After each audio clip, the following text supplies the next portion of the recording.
Yes, very good evening students. आप सभी का स्वागत है आज के वेक्टर के तीसरे लेक्चर में। काफी टाइम हो गया है लेकिन फिर भी हम आ चुके हैं, तो आप सभी का स्वागत है। और हमने जो पिछली क्लासों में पढ़ लिया था, क्या क्या चीजें पढ़ी थी, हमने वेक्टर का इंट्रो देख लिया था, उसके बाद हमने वेक्टर एडिशन और सब्सट्रैक्शन से रिलेटेड कुछ बातें देख ली थी। आज हम जो शुरू कर रहे हैं वो है वेक्टर प्रोडक्ट। आ गई बात समझ में? तो रोज रोज आए दिन हमें रोज नया सीखना होगा। इसी बात पर मैं आपके सामने एक लाइन कहना चाहूंगा कि सीखो कुछ नया, करो कुछ नया।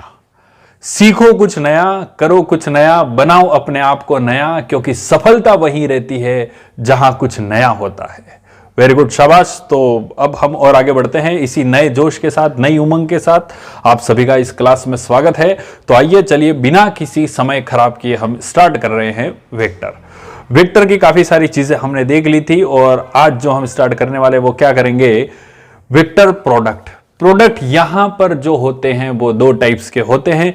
कौन कौन से होते हैं आप सभी के सामने नजर आ रहा है यहां पर। एक होता है स्केलर प्रोडक्ट और दूसरा होता है डॉट प्रोडक्ट। कौन कौन से होते हैं? एक होता है स्केलर और डॉट।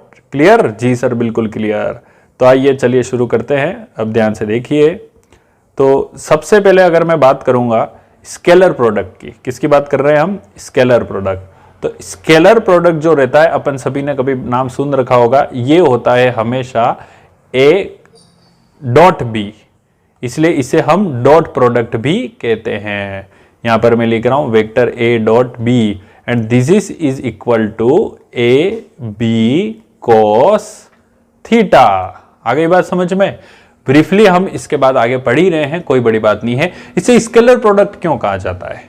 क्यों? क्योंकि जब इसका जो नया रिजल्टेंट बन के सामने आता है उसकी कोई भी डायरेक्शन नहीं रहती है, इसलिए यह स्केलर प्रोडक्ट होता है।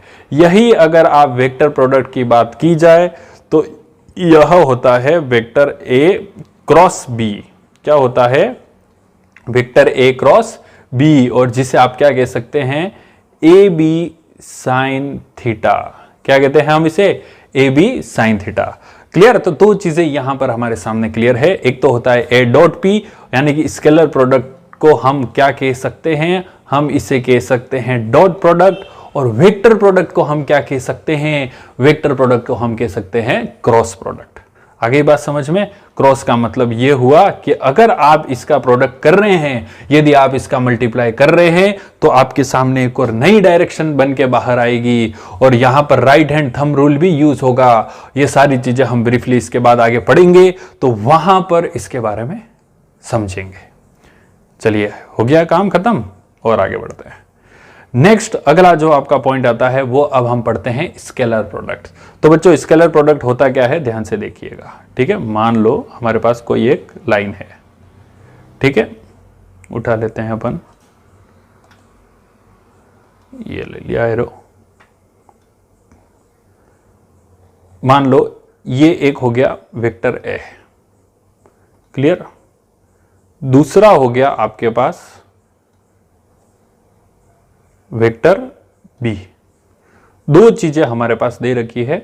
इसका नाम मैं दे रहा हूं वेक्टर ए और इसका नाम मैं दे रहा हूं वेक्टर बी। आपको क्या करना है? इन दोनों का मल्टीप्लाई करना है। तो अगर इन दोनों के बीच में बनने वाला एंगल यदि थीटा है तो वेक्टर ए डॉट वेक्टर बी, इसे अपन क्या कहेंगे? यहां पर हो जाएगा ए बी। क्या होगा? A B cos theta.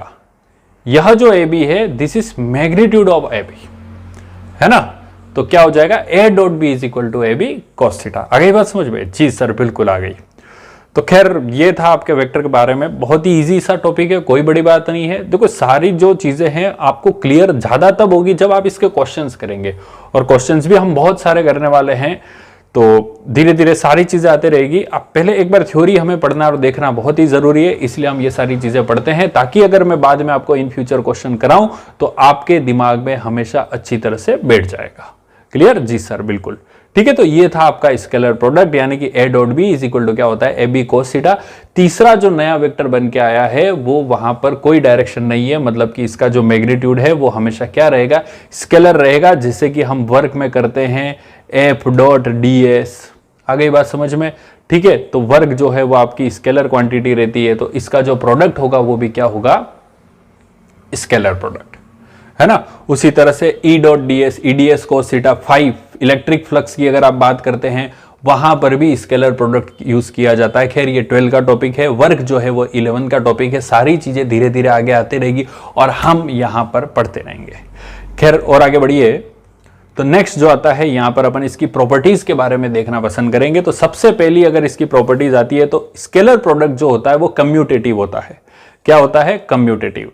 Sir commutative का मतलब क्या होता है? देखिए, तो कम्यूटेटिव का मतलब होता है यदि आप ए डॉट बी कर रहे हैं तो ये इक्वल हो सकता है किसके?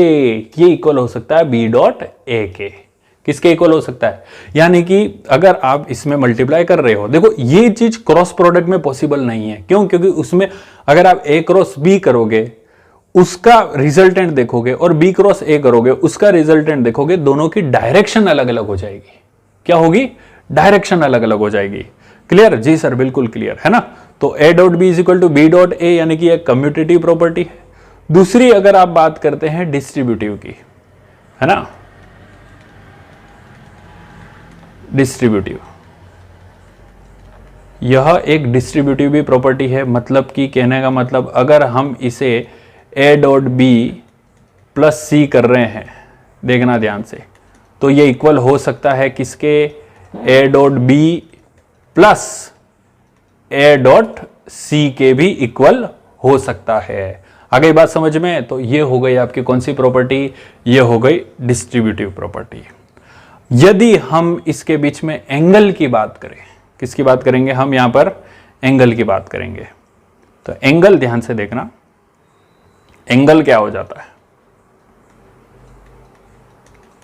एंगल अगर आपको यहां पर दे रखा है, सुनना ध्यान से, जैसे कि यहां पर एंगल कैसे निकालेंगे? देखो हम जानते हैं a dot B is equal to क्या होता है? सर ये तो होता है ए बी कोस थीटा, अभी आपने बताया। So cos theta is equal to क्या हो जाएगा? Cos theta is equal to हो जाएगा आपका ए डॉट बी वेक्टर में, है ना, upon magnitude of A B. आ गई बात समझ में? जी सर बिल्कुल आ गई। ठीक है, तो ये है एंगल निकालने के लिए। क्वेश्चन आगे आएंगे, अपन बिल्कुल करेंगे, वहां पर आपकी सारी चीजें क्लियर हो जाएगी। चलिए और आगे बढ़ते हैं अपन। नेक्स्ट अगला जो आपका आता है, ध्यान से देखिए, और प्रॉपर्टी है अपने पास बाकी है, काफी चीजें और देखनी है हमें। तो नेक्स्ट स्लाइड ही अपन बना देते हैं, नई वाली। और देखिए अब बात करते हैं यहां पर किसकी? एंगल की हो गई। Dot product in unit vector है। यूनिट वेक्टर यहां भी आ गया, बिल्कुल आएगा, जीवन भर आएगा, कहीं भी साथ नहीं छोड़ेगा, है ना। तो सारी चीजें देखिएगा। यूनिट वेक्टर मतलब कि जैसे कि ये unit vector n dot n अगर आप कर रहे हो तो ये क्या हो जाएगा? N n cos theta. जैसे अगर आप बात करेंगे अपन यूनिट वेक्टर में, जैसे अपन ले लेते हैं, मान लो आई कैप डॉट आई कैप, तो इसका आंसर क्या हो जाएगा? देखिए आई कैप का मतलब क्या हो गया? X axis. कौन सा एक्सिस हुआ? X axis. दूसरा आई कैप का मतलब भी क्या हुआ? वो भी एक्स एक्सिस। तो दोनों के बीच में एंगल क्या बनेगा? दोनों के बीच में सर एंगल बन जाएगा 0 डिग्री। तो आई की वैल्यू, यूनिट वेक्टर की वैल्यू हमेशा क्या रहती है? 1। क्या रहती है? 1। दूसरे की भी क्या हो गई? 1। और cos 0 is always 1, you already know that. So यहां पर जो आपका आंसर आएगा I dot I is equal to क्या होगा? 1। आ गई बात समझ में? जी सर बिल्कुल आ गई। यही अगर आप जे के डॉट जे के साथ करते हो तो यह आंसर आपका आ जाएगा 1। सेम थिंग अगर आप के कैप डॉट के कैप के साथ कर रहे हो तो ये भी आंसर आ जाएगा 1। क्लियर? जी सर बिल्कुल क्लियर। अगर हम करते हैं आई डॉट जे, तो यहां पर थीटा की वैल्यू क्या हो गई? आई और जे के बीच में कॉस थीटा की वैल्यू होती है सर 90 डिग्री। क्या हो जाएगी? 90 degree. And what is the value of cos 90? cos 90 is equal to 0 degree. तो फाइनल आंसर आपका क्या आ जाएगा? 0। सेम इसी तरह से जे डॉट के की अगर बात करेंगे तो भी आंसर 0। उसी के साथ अगर आप बात करोगे किसकी? k डॉट आई की, है ना, तो ये भी आंसर आपका क्या आ जाएगा 0। तो यह जो था वो था किसके लिए, यूनिट वेक्टर के लिए। किसके लिए, यूनिट वेक्टर के लिए, है ना। अब सेम चीज अगर अपन और आगे बढ़ते हैं, अगर कंपोनेंट की बात की जाए, किसकी बात की जाए, कंपोनेंट की। देखो साथ साथ पढ़ते रहना आराम से, 2 की स्पीड में आप देख सकते हो, आपका कुछ टाइम खराब नहीं होगा। नेक्स्ट देखिए, कंपोनेंट, है ना, रेक्टेंगुलर कंपोनेंट की अगर अपन बात करते हैं, किसकी बात कर रहे हैं सर हम, कंपोनेंट या रेक्टेंगुलर कंपोनेंट, है ना। तो अगर आपके पास यहां पर दे रखा है a is equal to a x i cap plus a y j cap plus और दे रखा है अपन को a z k cap. Same चीज अगर यहां पर आपको दे रखी है b is equal to b x i cap plus b y j cap plus b z k cap, ये चीजें अगर आपको दे रखी हैं और हमें पूछ लिया जाए a डॉट बी, क्लियर। तो देखो i dot I is equal to क्या होता है 1, ए एक्स का बी एक्स के साथ अगर आप मल्टीप्लाई कर रहे हो तो ये तो हो गया अपना ए एक्स इंटू बी एक्स, फिर ए एक्स का बी वाई के साथ, लेकिन i डॉट जे है, वैल्यू क्या हो जाएगी, ये तो 0 हो जाएगी सर।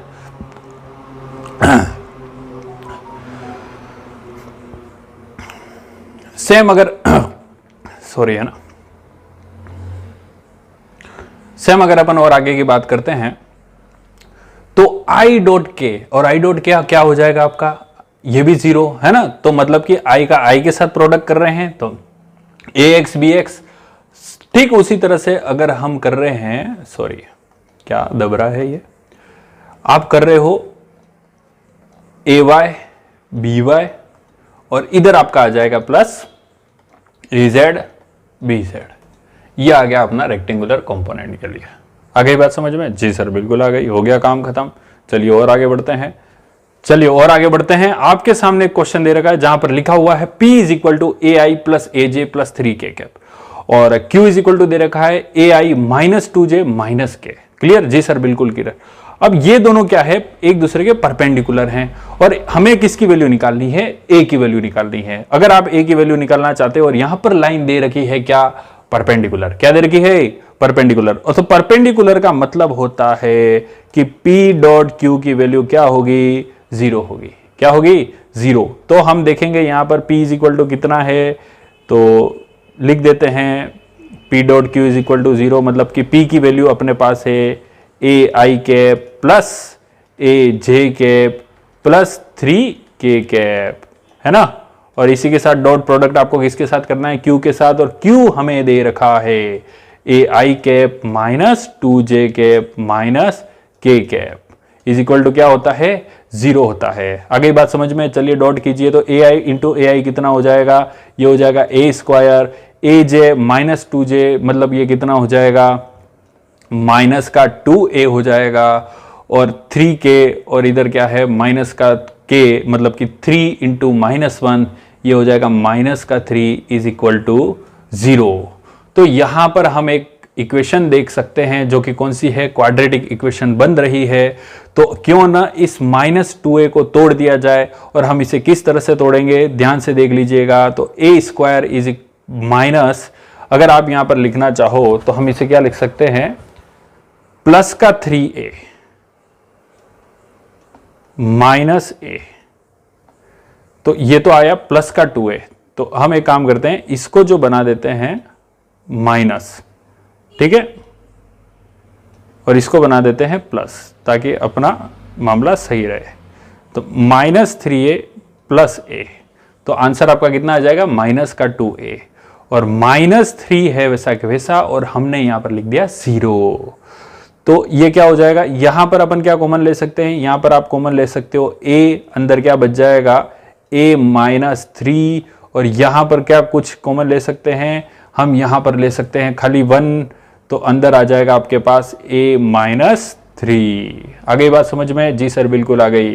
तो आपके पास 2 वैल्यू आ गई है, एक तो a की वैल्यू आ गई है अपने पास, a प्लस 1 उधर चला जाएगा तो माइनस 1 हो जाएगा, और दूसरी वैल्यू हमारे पास क्या आ गई है 3, तो यहां पर आपके पास दो वैल्यू आई है ए की, कौन कौन सी, -1 और 3। आगे बात समझ में? जी सर बिल्कुल आ गई। और आगे बढ़िए, तो नेक्स्ट हम देखते हैं इसी के साथ अगला जो क्वेश्चन दे रखा है, find the angle between 3i cap plus 4j cap and b is equal to 12i cap plus 5j cap.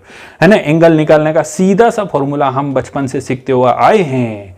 क्या सीखा है हमने कि cos theta is equal to होता है sir a dot B upon A B. A और B क्या है, मैग्नीट्यूड हैं, और मैग्नीट्यूड हमने पिछले लेक्चर में सीख चुके थे किस तरह से हमें फाइंड आउट करना है। तो यहां पर अगर हम बात करें तो देख लीजिए, ए डॉट बी की अगर आप बात करोगे तो ये क्या हो जाएगा, 3i के प्लस 4j के। क्लियर? जी सर बिल्कुल क्लियर। डॉट यहां पर आ जाएगा 12i के प्लस 5j के अपॉन, अगर मैग्नीट्यूड की बात की जाए तो ध्यान से देखिए, यहां पर हम लिख देंगे रूट, और यहां हो जाएगा 3 स्क्वायर प्लस 4 का स्क्वायर इंटू, यहां पर रूट में आ जाएगा आपके पास 12 का स्क्वायर प्लस 5 का स्क्वायर। आगे बात समझ में? जी सर बिल्कुल आ गई है। दोनों का डॉट प्रोडक्ट कीजिए तो 3 इंटू 12 कितना होता है, 36। कितना होता है, 36 प्लस 4 इंटू 5 कितना होता है सर, ये होता है 20 अपॉन, अगर बात की जाती है तो यहाँ पर 3 का स्क्वायर कितना हो गया, 9 प्लस 4 का स्क्वायर कितना हो गया, 16। किस में आएगा, रूट में। ठीक उसी तरह से और आगे बढ़े, 12 का स्क्वायर कितना होता है सर, यह होता है 44 प्लस यह कितना होता है 5 का स्क्वायर, ये होता है 25। आगे बात समझ में? जी सर बिल्कुल आ गई। और आगे बढ़िए तो ध्यान से देखते रहिएगा, हमारे पास और आगे आता है 36 प्लस 20 कितना होता है, ये हो जाएगा आपका 56। और अपॉन की अगर बात की जाए तो 9 प्लस 16 कितना होता है, 9 प्लस 16 होता है अपना रूट 25। और 144 प्लस 25 यह कितना होता है, 144 प्लस 25 ये कितना हो जाएगा, 9, 6 और 1 यानी कि 169। आगे बात समझ में? रूट 25 किस का वैल्यू क्या हो जाती है, यह होती है 5, और ये कितनी होती है, तो ये हो गया 56 अपॉन 5 इंटू 13, है ना। तो 13 इंटू 5 कितना होता है, 13 इंटू 5 होता है सर 65। तो आपके पास थीटा इज इक्वल टू आ गया, कॉस यहां पर पहुंच गया, कॉस इनवर्स 56 अपॉन 65। ये आ गया हमारा फाइनल आंसर। उम्मीद करते हैं आपको दिख रहा होगा कि थीटा इज इक्वल टू कितना आया, कॉस इनवर्स 56 अपॉन 65। आगे बात समझ में? जी सर बिल्कुल आ गई। ठीक है, तो यह थी कुछ छोटी मोटी बातें डॉट प्रोडक्ट से रिलेटेड। अगले लेक्चर में हम देखेंगे क्रॉस प्रोडक्ट के बारे में, और इसके बाद हम वेक्टर से रिलेटेड ढेर सारे क्वेश्चन करेंगे ताकि आपका पूरा वेक्टर का टॉपिक क्लियर। उम्मीद करता हूं ये सारी चीजें आपको समझ में आई होगी। तब तक के लिए अपना ख्याल रखते रहिए, पढ़ते रहिए और मुस्कुराते रहिए। Good bye.